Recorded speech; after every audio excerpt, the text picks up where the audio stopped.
Perfect News Canada. Your trust, our responsibility. Flawless reporting without any hidden agendas. Perfect ನ್ಯೂಸ್ಗೆ ಸ್ವಾಗತ. ನಾನು BS ನದಿ. ಇದೇ ಮಂಗಳವಾರ ಅಂದ್ರೆ ಆಗಸ್ಟ್ 11ನೇ ತಾರೀಕು ಸಂಕೇಶ್ವರ ನಗರದಲ್ಲಿ ಒಬ್ಬ ವ್ಯಕ್ತಿಯ ಜನ್ಮದಿನ ಅದ್ದೂರಿಯಾಗಿ ನೆರವೇರಿತು. ಆದ್ರೆ ಈ ಜನ್ಮದಿನದ ಆಚರಣೆಯ ವಿಶೇಷತೆ ಏನು ಅಂತಂದ್ರೆ, ಏನು ಜನ್ಮದಿನ ಆಚರಣೆಯನ್ನ ಮಾಡಿಕೊಂಡಂತ ನಂದು ಮುಳಿಸಿ ಏನು ರಾಜ್ಯ ಮಟ್ಟದ ನಾಯಕನಾಗಿರ್ಲಿಲ್ಲ ಅಥವಾ ರಾಷ್ಟ್ರ ಮಟ್ಟದ ನಾಯಕನಾಗಿರ್ಲಿಲ್ಲ, ಒಂದು ಸಂಕೇಶ್ವರ ಪುರಸಭೆಯ ಮಾಜಿ ಸದಸ್ಯ ಹಾಗೂ ಹಾಲಿ ಹುಕ್ಕೇರಿ ಗ್ರಾಮೀಣ ವಿದ್ಯುತ್ ಸಹಕಾರಿ ಸಂಘದ ಒಬ್ಬ ನಿರ್ದೇಶಕನಾಗಿ ಆಯ್ಕೆಯಾದಂತಹ ವ್ಯಕ್ತಿ. ಆದ್ರೆ ಇಲ್ಲಿ ಏನು ವಿಶೇಷ ಅಂತಂದ್ರೆ, ಈ ವ್ಯಕ್ತಿ ಜನರ ಹೃದಯವನ್ನ ಗೆದ್ದ, ಜನರ ಮಾನಸದಲ್ಲಿ ಉಳಿದಂತ ವ್ಯಕ್ತಿ, ಜನರು ಈತನ ಜೊತೆಗೆ ಎಷ್ಟಿದ್ದಾರೆ ಅನ್ನೋದನ್ನ ಸಾಬೀತು ಮಾಡಿದಂತ ಒಂದು ಜನ್ಮದಿನದ ಆಚರಣೆ ಕಾರ್ಯಕ್ರಮ ಅಂತ ಹೇಳ್ಬೋದು. ಯಾಕೆಂದ್ರೆ ತನು ಮನ ಧನದಿಂದ ಜನರ ಒಂದು ಸಮಸ್ಯೆಗಳಿಗಾಗಿ ನಿರಂತರ ಪ್ರಯತ್ನ ಪಡ್ತಕ್ಕಂಥ ನಂದು ಮುಳಿಸಿಯ ಜನ್ಮದಿನ ಆಚರಣೆ ಏನು ಜನರನ್ನ ಹಣ ಕೊಟ್ಟು ತಂದಿರಲಿಲ್ಲ, ಅಥವಾ ವಾಹನದ ವ್ಯವಸ್ಥೆಯನ್ನ ಮಾಡಿರಲಿಲ್ಲ, ಅಥವಾ ಯಾವುದೋ ಕ್ಯಾಬ್ರೆ ಡ್ಯಾನ್ಸರ್ನ ತಂದಂತ ಕಾರ್ಯಕ್ರಮ ಅಲ್ಲ, ಅಥವಾ ಯಾವುದೋ ಸಿನಿಮಾ ಆರ್ಟಿಸ್ಟ್ಗಳನ್ನ ತಂದಂತ ಕಾರ್ಯಕ್ರಮ ಅಲ್ಲ.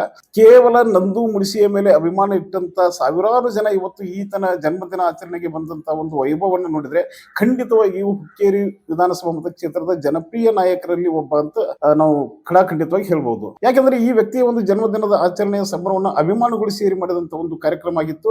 ಇಲ್ಲಿ ಸಾವಿರಾರು ಜನ ಭಾಗವಹಿಸುವುದರ ಮೂಲಕವಾಗಿ ನಂದು ಮುಳಿಸಿಯ ಮೇಲೆ ಈ ಕ್ಷೇತ್ರದ ಜನ ಅಥವಾ ಸುತ್ತಮುತ್ತಲಿನ ಹಳ್ಳಿಯ ಜನ ಅಥವಾ ಬೇರೆ ಬೇರೆ ಊರುಗಳಿಂದ ಬಂದಂತ ಜನ ಇವರ ಮೇಲೆ ಎಷ್ಟೊಂದು ಅಭಿಮಾನ ಮತ್ತು ಪ್ರೀತಿಯನ್ನ ಹೊಂದಿದ್ದಾರೆ ಅಂತಕ್ಕಂಥದ್ದನ್ನ ಕಣ್ಣಾರೆ ಕಾಣುವಂತ ಒಂದು ಪರಿಸ್ಥಿತಿ ನಿರ್ಮಾಣ ಆಗಿತ್ತು. ಯಾಕೆಂದ್ರೆ ಕೇವಲ 50 ವರ್ಷದ ಒಬ್ಬ ಯುವಕ ಇವತ್ತು ಯಾವುದೇ ದೊಡ್ಡ ಹುದ್ದೆಯಲ್ಲಿ ಅಥವಾ ದೊಡ್ಡ ಅಧಿಕಾರದಲ್ಲಿ ಇರದೇ ಇದ್ರೂ ಕೂಡ ಜನರ ಮನಸ್ಸನ್ನ ಗೆಲ್ಲುವುದರ ಮೂಲಕವಾಗಿ ಒಬ್ಬ ಜನನಾಯಕನಾಗಿ ಬೆಳೀತಕ್ಕಂಥ ವ್ಯಕ್ತಿ ಯಾವ ರೀತಿ ಜನರ ಮನಸ್ಸಿನಲ್ಲಿ ಇರ್ತಾರೆ ಅನ್ನೋದಕ್ಕೆ ನಂದು ಮುಳಿಸಿ ಅತ್ಯುತ್ತಮ ಉದಾಹರಣೆ ಆಗಿದ್ರು. ಇವರ ಜನ್ಮದಿನದ ಆಚರಣೆ ಕಾರ್ಯಕ್ರಮ ಯಾವ ರೀತಿಯಾಗಿತ್ತು ಅಂತಂದ್ರೆ, ಕೇವಲ ಆಡಂಬರಕ್ಕಾಗಿ ಅಥವಾ ಪ್ರಚಾರಕ್ಕಾಗಿ ಅಥವಾ ಜನರ ಮಧ್ಯದಲ್ಲಿ ನಾನೇನೋ ಬೆಳೆದಿದ್ದೀನಿ ಅನ್ನೋದನ್ನ ತೋರಿಸಿಕೊಳ್ಳುವ ಸಲುವಾಗಿ ನಡೆದಂತಹ ಒಂದು ಜನ್ಮದಿನದ ಆಚರಣೆ ಕಾರ್ಯಕ್ರಮವಾಗಿರಲಿಲ್ಲ.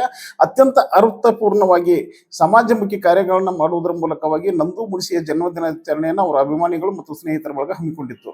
ಯಾಕೆ ಇಲ್ಲಿ ನಾವು ಇದನ್ನ ಹೇಳ್ತಾ ಇದ್ದೀವಿ ಅಂತಂದ್ರೆ, ನಂದು ಮುಳಿಸಿ ಬಡತನದಿಂದ ಬಂದು ಕಷ್ಟಪಟ್ಟು ದುಡಿದು ಭಗವಂತ ಏನು ಕೊಟ್ಟಿದ್ನೋ ಅದನ್ನ ಸಮಾಜಕ್ಕೆ ಅದರಲ್ಲಿ ಸ್ವಲ್ಪ ಪ್ರಮಾಣವಾದ್ರೂ ನಾನು ಕೊಡ್ತೀನಿ ಅಂತಕ್ಕಂಥ ಮನಸ್ಸು ನಾವು ಹೊಂದಿರತಕ್ಕಂಥ ಈ ವ್ಯಕ್ತಿ ಆ ಜನ್ಮದಿನದ ಸಡಗರ ಹಾಗೂ ಸಂಭ್ರಮದ ದಿನದಂದು ಪೌರ ಕಾರ್ಮಿಕರಿಗೆ, ಅಂದ್ರೆ ಇಲ್ಲಿ ನೂರಾರು ಪೌರ ಕಾರ್ಮಿಕರಿಗೆ ಬಟ್ಟೆ ವಿತರಣೆ ಕಾರ್ಯಕ್ರಮನ ಮಾಡಿದ್ರು, ಆಹಾರ ವಿತರಣೆ ಕಾರ್ಯಕ್ರಮನ ಮಾಡಿದ್ರು. ಅದರ ಜೊತೆಗೆ ಅವರಿಗೆ ಆತ್ಮೀಯತೆಯಾಗಿ ಅವರೊಂದಿಗೆ ಬೆರೆತರು. ಅಷ್ಟೇ ಅಲ್ಲದೆ ಪರಿಸರದ ಕಾಳಜಿಯನ್ನು ಹೊಂದಿರತಕ್ಕಂಥ ನಂದು ಮುಳಿಸಿ ಸುಮಾರು 501 ಗಿಡಗಳನ್ನ ನೆಡುವುದರ ಮೂಲಕವಾಗಿ ತಾನೊಬ್ಬ ಪರಿಸರ ಪ್ರೇಮಿ ಅನ್ನೋದನ್ನ ಕೂಡ ಸಾಬೀತುಪಡಿಸಿದಂತ ದಿನ. ಯಾಕೆಂದ್ರೆ ನಂದು ಮುಳಿಸಿ ಈಗಾಗಲೇ ಬೇರೆ ಬೇರೆ ರಾಜಕೀಯ ನಾಯಕರೊಂದಿಗೆ ಗುರುತಿಸಿಕೊಂಡಿದ್ರು ಕೂಡ ಜನರ ಮನಸ್ಸನ್ನ ಗೆಲ್ಲುವುದರ ಮೂಲಕವಾಗಿ ಜನರು ನನ್ನ ಜನನಾಯಕ ಅಂತೇಳಿ ಗುರುತಿಸ್ತಿದ್ದಾರೆ ಹೊರತಾಗಿ ಈ ಪಕ್ಷಕ್ಕೆ ಸೀಮಿತ ಆಗಲಿ ಅಥವಾ ಆ ಪಕ್ಷಕ್ಕೆ ಸೀಮಿತ ಆಗಲಿ ಅಂತಕ್ಕಂಥ ಮನಸ್ಥಿತಿಯನ್ನ ಹೊಂದಿಲ್ಲ.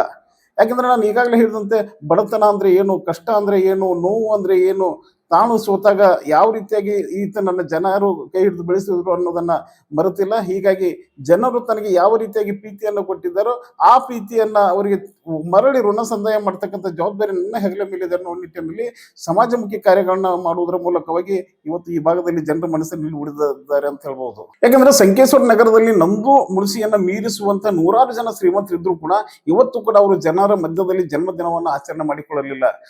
ಮೇಲಿಂದ ಮೇಲೆ ಅವರಿಗೆ ಜನರ ಸಂಪರ್ಕ ಬೇಕು ಮತ್ತು ಜನರ ಮಧ್ಯದಲ್ಲಿ ಇರ್ಬೇಕಂತಕ್ಕಂಥ ಭಾವನೆಯನ್ನ ಹೊಂದಿರ್ತಾರೆ. ಆದ್ರೆ ಜನ್ಮದಿನದಂದು ಮಾತ್ರ ಇವರೆಲ್ಲರೂ ನಾಪತ್ತೆಯಾಗಿರ್ತಾರೆ.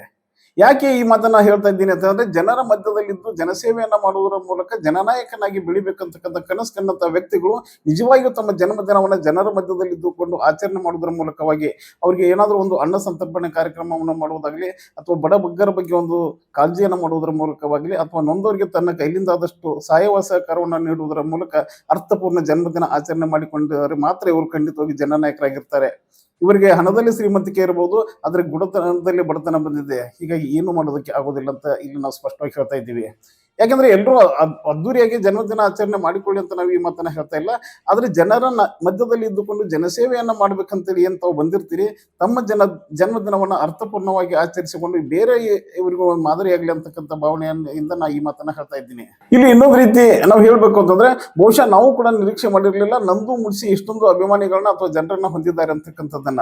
ಯಾಕಂದ್ರೆ ಹುಕ್ಕೇರಿ ಕ್ಷೇತ್ರಕ್ಕೆ ಮಾತ್ರ ಸೀಮಿತವಾಗಿರದೆ ಬೇರೆ ಬೇರೆ ವಿಧಾನಸಭಾ ಮತಕ್ಷೇತ್ರಗಳು, ಇಲ್ಲಿ ವಿಧಾನಸಭಾ ಮತಕ್ಷೇತ್ರ ಅನ್ನೋದಕ್ಕಿಂತ ಬೇರೆ ಬೇರೆ ತಾಲೂಕುಗಳಿಂದ ಅನೇಕ ಜನ ಇವರ ಅಭಿಮಾನಿಗಳು, ಹಿತೈಷಿಗಳು, ಹಿತಚಿಂತಕರು ಮತ್ತು ನಂದು ಮುಳಿಸಿಯ ಗರಡಿಯಲ್ಲಿ ಅಥವಾ ನೆರಳಿನಲ್ಲಿ ಬೆಳೆದಂತ ಅನೇಕ ಜನ ಬಂದು ಇವರಿಗೆ ಅಭಿನಂದನೆ ಮಾಡೋದನ್ನ ನೋಡಿದ್ರೆ ಖಂಡಿತವಾಗಿಯೂ ನಂದು ಮುಳಿಸಿಗೆ ಮುಂದಿನ ದಿನಗಳಲ್ಲಿ ಉಜ್ವಲ ಭವಿಷ್ಯ ಇದೆ ಅಂತ ಹೇಳಿ ನಾವು ಒಂದು ಸ್ಪಷ್ಟ ತೀರ್ಮಾನಕ್ಕೆ ಇಲ್ಲಿ ಬರಬಹುದು.